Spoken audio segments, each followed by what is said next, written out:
carte en leur disant dans cet endroit-là il y a de l'amiante, là il y en a moins, il y a ceci, c'était très précis.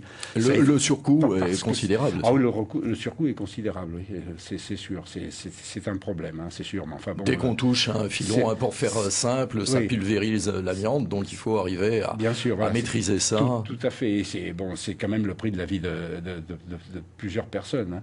Moi, j'ai un chauffeur d'ambulance qui était à Canala et qui régulièrement, tous les jours ou presque, transporte des gens de Canala à Thio, voilà, et par cette route à horaire, et qui me disait, il savait qu'il y avait de l'amiante et il était embêté. Alors bon, je lui ai donné des techniques un petit peu élémentaires pour essayer de diminuer les risques. J'ai dit, vous fermez la glace, vous mettez la climatisation en surpression, et pas de problème.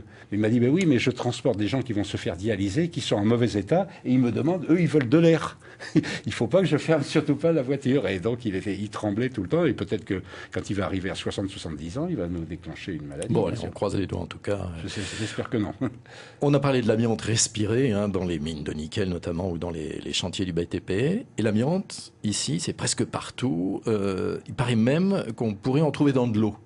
Oui, bien sûr. Alors là, je demande pardon aux gens, aux commerçants qui publient, qui vendent, qui exploitent les eaux minérales d'ici.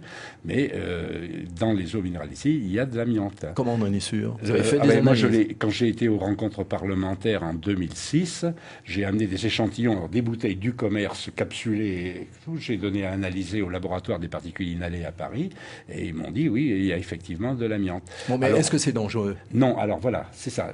La problématique, c'est que ce n'est pas complètement avéré que l'amiante par les voies digestives soit dangereuse.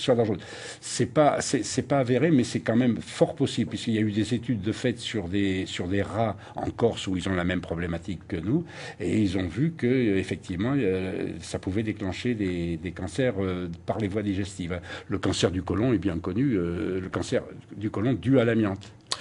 C'est le 26 décembre que vous devriez avoir le délibéré de l'appel justement de la société de BTP dont on parlait au début de ce journal. Vous espérez un beau cadeau de Noël? Oui, c'est pas pour moi, c'est pour les victimes, et c'est surtout c'est pas un problème financier, c'est ça qui me chagrine, c'est que c'est souvent interprété comme ça, alors que c'est un problème de prévention, puisque s'il n'y a pas de prévention, s'il n'y a pas de sanctions, il n'y aura pas de prévention. Hein. Moi, j'ai des exemples, par exemple, des affaires de ce type-là qui ont été traitées dans les années 70. Il y a eu un arrangement entre la société qui était coupable, les victimes et les syndicats, pour que tout ça s'est passé dans l'ombre. Bon, moi, je veux bien, si tout le monde est d'accord, je vois pas pourquoi mais pour moi, ça implique automatiquement des mesures de prévention. Alors, il n'y en a pas eu, et actuellement, on se retrouve dans la même situation. Pourquoi? Parce que ça a été étouffé à cette époque-là avec la complicité de tout le monde. André Fabre, le président de l'association de défense des victimes de l'amiante. Merci de vous être levé tôt.